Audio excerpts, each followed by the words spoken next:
Mesdames et messieurs, vous venez de suivre l'échange entre les deux chefs d'État ici.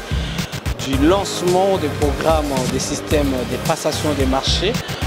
La loi sur l'environnement, la préservation de l'environnement est une très belle initiative qui a été prise par le gouvernement et elle doit s'étendre sur tous les sites qui sont encore à protéger mais qui sont sous pression de la population. Ici, c'est le couloir le long du fleuve, le long de la RN4. Et nous avons demandé que ça s'étende aussi sur le Lualaba, le fleuve Lualaba, qui est la source même du fleuve Congo. Et donc, il faudra après toute une politique pour gérer le corridor et le couloir. Le corridor, c'est le développement économique et le couloir, c'est la préservation environnementale.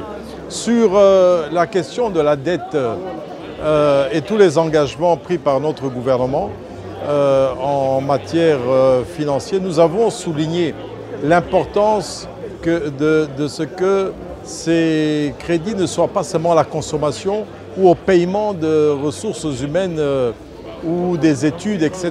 Parce qu'effectivement, cette répartition n'est pas en équipement qui puisse permettre un développement ou donner un soubassement tel que les routes, les ports, la mobilité, etc.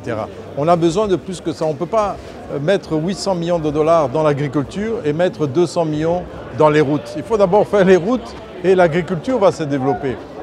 Les études.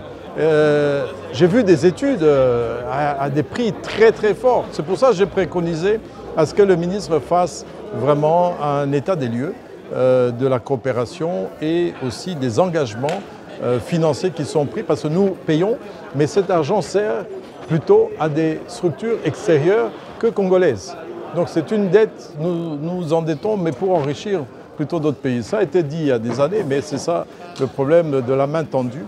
Quand nous avons trop la main tendue, nous n'en profitons pas complètement. Alors pour le pétrole, retard, un état immense sur le Graben Albertine. Ça mérite vraiment une longue discussion, mais l'Ouganda a avancé. Vous vous rappelez, en 2008, j'ai posé ce problème, interpellation à l'Assemblée nationale. Notre gouvernement n'a rien fait depuis cette période-là que de donner ces droits à des individus privés qui en ont profité plus que le Congo.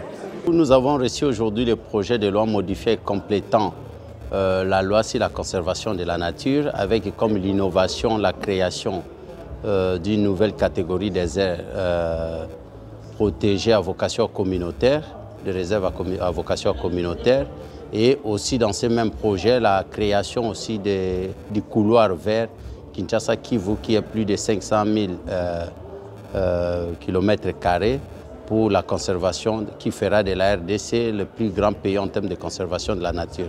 Nous avons beaucoup apprécié cette initiative du gouvernement, mais souligné qui est très ambitieux et qui positionne les pays de la RDC.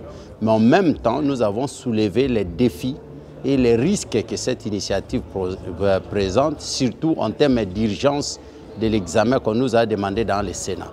C'est à cet effet que nous avons d'abord demandé au bureau du Sénat que ce projet soit renvoyé en commission, en examen et qu'il ne soit pas examiné urgemment. Et deux, nous avons fait connaître à Madame la ministre d'État, ministre de l'Environnement, les risques que cela présente et les préalables surtout que cela impose.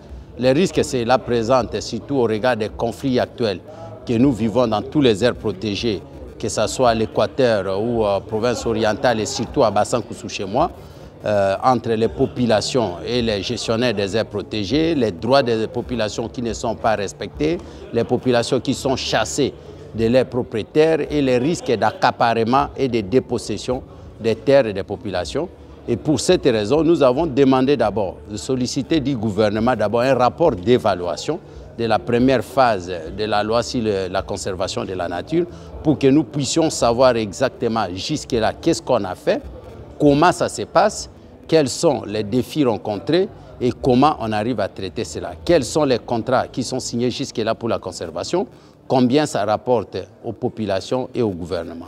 Donc voilà un peu, là ce sont des préalables et que aussi on puisse avoir suffisamment de temps pour regarder un peu en profondeur cette loi, pour voir comment la canaliser et surtout rencontrer les consultations préalables des populations à qui on veut définir ce couloir vers Kinshasa-Kivu, qui est un grand projet ambitieux du gouvernement, mais il faut consulter d'abord les populations bénéficiaires. La réponse de Madame la ministre d'État était très générale, comme d'habitude, mais pour nous, nous allons poursuivre ces combats. Il faudra qu'on ait une évaluation de l'état des lieux de la conservation et aussi surtout l'obligation de consultation préalable des populations avec des modalités claires qui n'escroquent pas la population, mais qui met la population au centre, parce que la conservation de l'environnement doit aller de pair avec la réduction de la pauvreté et le développement des populations. Pour vous informer de l'essentiel de l'actualité en République démocratique du Congo, il vous suffit de vous abonner sur Top 243 News TV, également nous lire sur www.top243news.com. Au nom de toute la rédaction, nous vous remercions.